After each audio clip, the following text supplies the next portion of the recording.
Eugene Onegin by Alexander Pushkin. A new translation by James E. Falen. Chapter 1. To live he hurries, and to feel makes haste. Prince Wyazemski. Verse 1. My uncle, man of firm convictions, by falling gravely ill, he's won a due respect for his afflictions, the only clever thing he's done. May his example profit others.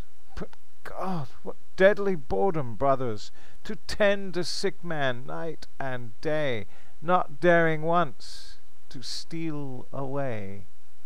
And oh, how base to pamper grossly and entertain the nearly dead, to fluff the pillows for his head, and pass him medicines morosely, while thinking under every sigh, the devil take you, uncle, die!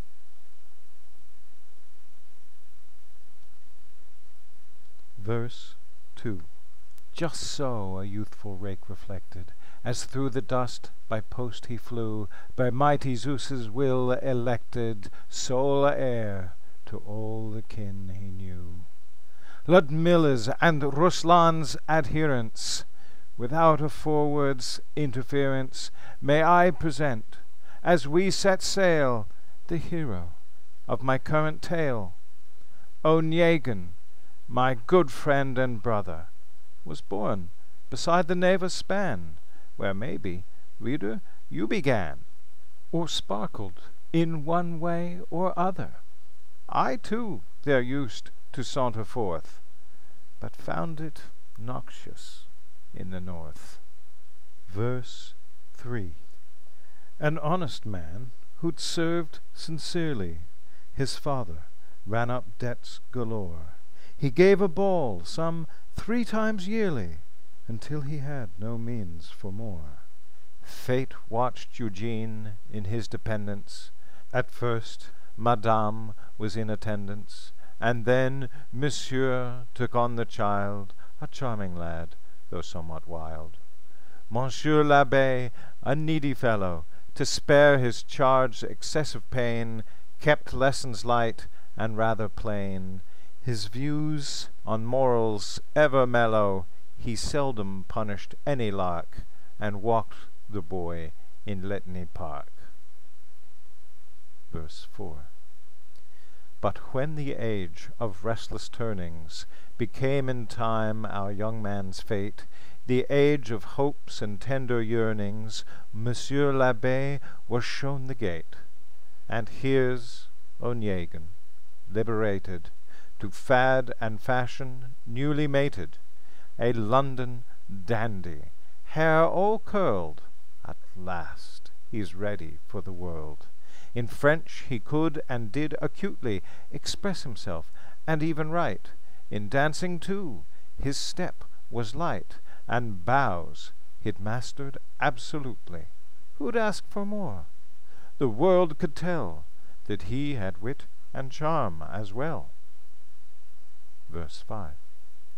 We've all received an education in something somehow, have we not? So thank the Lord that in this nation a little learning means a lot. Onegin was, so some decided, strict judges, not to be derided, a learned if pedantic sort.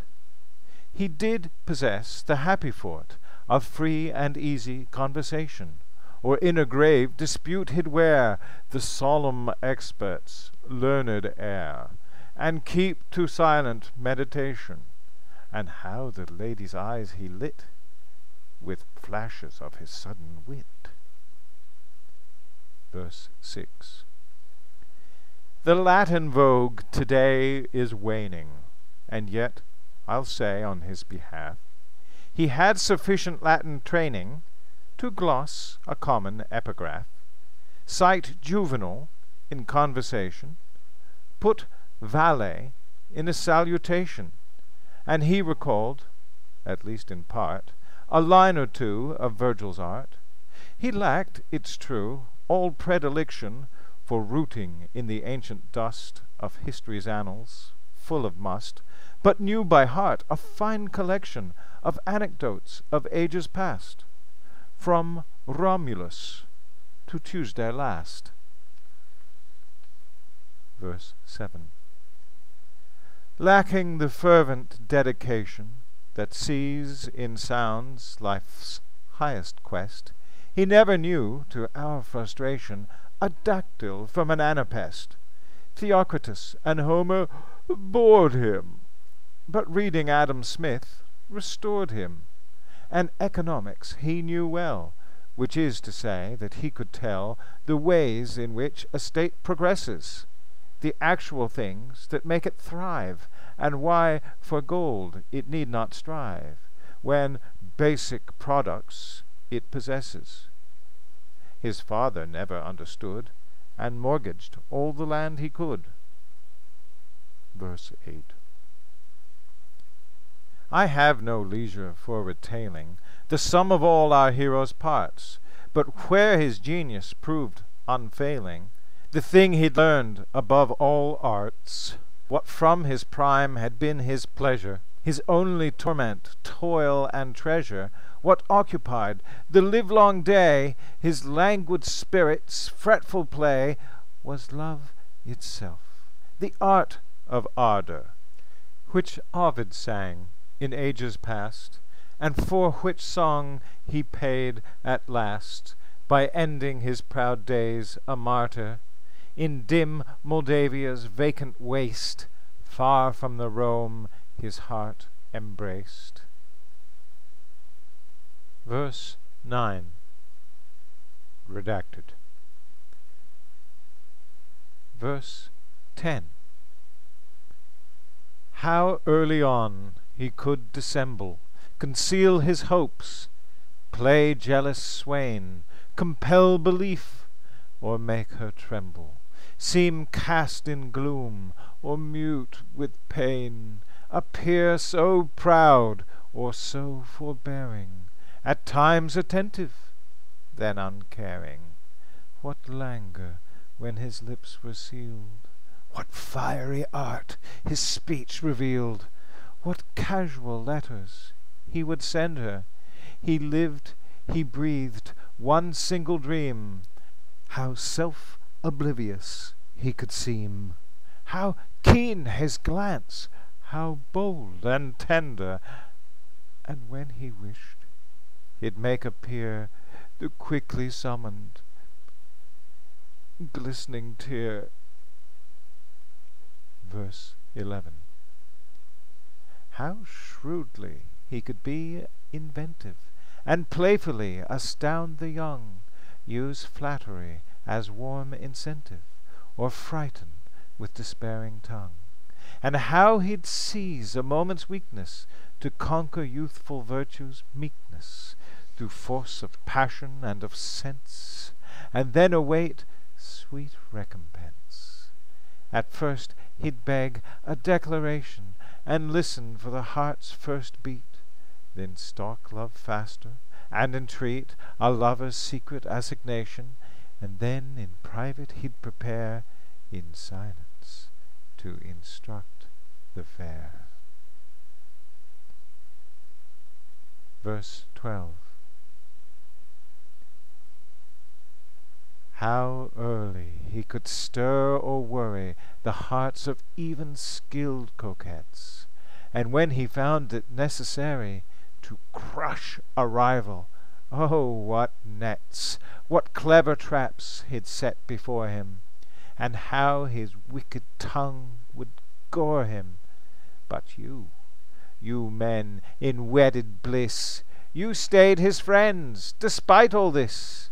The crafty husband fawned and chuckled, Faublus's disciple and his tool, as did the skeptical old fool, and the majestic antlered cuckold, so pleased with all he had in life, himself, his dinner, and his wife. Verses 13 and 14, redacted. Verse 15. Some mornings still abed he drowses, until his valet brings his tray. What? Invitations?